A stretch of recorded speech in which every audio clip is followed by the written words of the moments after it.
Jones with a clean steal, and here he goes on the break. Jones up and throws it down with authority. Spencer's, in my opinion, he's a Renaissance man. That's what he is, and a lot of that comes from his family. My grandfather played Negro League baseball to finance his way through medical school. You know, my grandfather had to be a man of immeasurable confidence. And my dad the same way. His grandfather was a great, great doctor in KCK and had a big influence on the medical field. What I knew of him at the time was I knew that he showed up to all the grandkids' events. He made that a priority in his life. Curiosity, dedication, integrity, those have always been ingrained with me from my experience with my family. It's just kind of part of my identity to just want to be well-rounded. He's had quite a few good people in his life, coaches and family members. And like I said, I'm just proud to be one of them. I think I'm on time all the time because my coaches made me on time. Some of those values come from your coaches, but they have a lasting influence on kids, especially at that vulnerable part of their life. You want them to understand the importance of being part of something that's bigger than themselves and understand that the lessons you can learn from team sports. Well, I think a Stanford man is a complete person. When you talk about the core values, invested, tough, and selfless. Those aren't just basketball ideals. Those are lifelong ideals that are going to help in a lot of ways. It's not just about yourself. It's about the relationships and the people around you.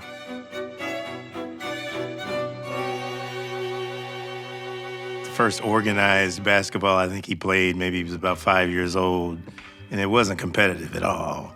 But they decided at the end of the season to play another competitive team. They got killed, but he really liked to compete. So Spencer, I met when he was in 5th grade. I was trying to put together a team. So 3 kids showed up, and Spencer was one of them. They weren't overly impressive, Spencer included. Well, Spencer came to us as a freshman, and you would not believe he was a 5'9", skinny kid with these really thick glasses, but he's a perfect example of what could happen with hard work. He wasn't the most skilled or talented player when I first came, but he listened very, very well, and he tried very hard, and he wanted to get better. Failure is just the period of learning, really, for me. It's a chance for you to build something and get something out of yourself that wasn't there before. We were in the gym one time, and he came in and he was down.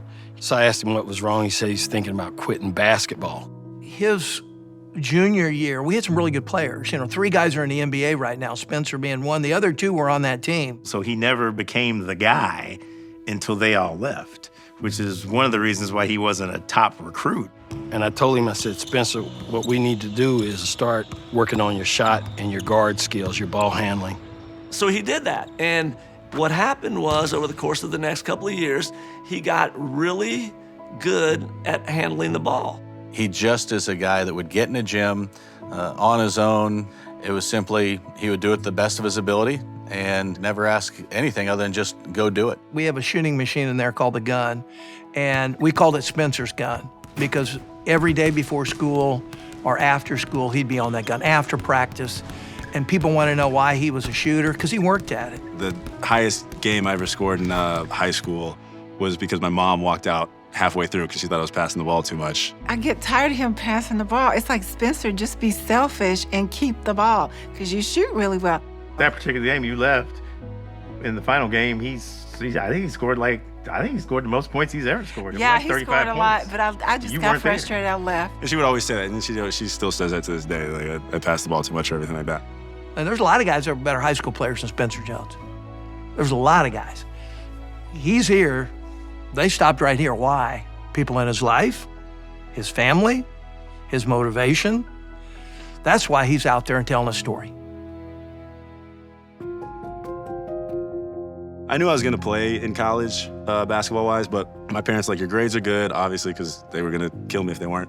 So I just played one more tournament, played really well in that tournament, and then everything just kind of blew up. I know when Stanford was recruiting him, they said, let him pick his favorite spot, let him shoot 50 shots, and once you put it on video, well, He made 48. We send the tape immediately over, and they said, we're really interested.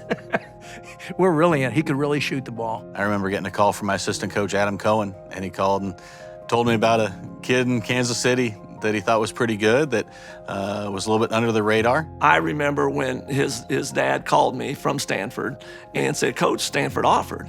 I said, well, what did you say? He said, well, we got Harvard, Michigan's next week or something. I said, Dwayne, don't leave campus there without committing. I said, that's the place for your son.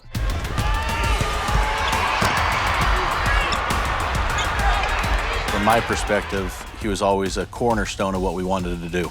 He was a skilled player, but believed in the things that I believed in what, the core values within our program. The single season three-point record, I don't know, it was something like 90-something. I said, you can break this. Yeah. He had the freshman record, but he wasn't interested in that. He's like, if they give me the ball, but I'm a freshman, I'm not going to go after the record. Spencer had a ton of success in college, no question, but he also had tons of adversity. A lot of little injuries, some big injuries, and he always came back and he always fought back and had success afterwards. Spencer has always been just tough as nails. I end up going undrafted, and then Denver picks me up on a kind of one-year deal. Moving forward, just to continue proving to them that, they should keep paying me, I guess. It's not surprising that he latched onto a team, for a year, and I fully expect he's going to fight as much as he possibly can to turn 1 year into 2 and 2 into 3 and make a career out of it. No matter whether you are someone who is a 20-year vet or if you have a 1-year contract, that is success. When you get to the NBA, I think you have to be able to be resilient enough to handle all the things that come at you, and he certainly has that. Once again, I believe that's where Spencer gets at from his family. Dear Coach, thank you for providing me the experience of playing older, tougher, and more skilled teams. You taught us that with enough work ethic and devotion, we can and will go far.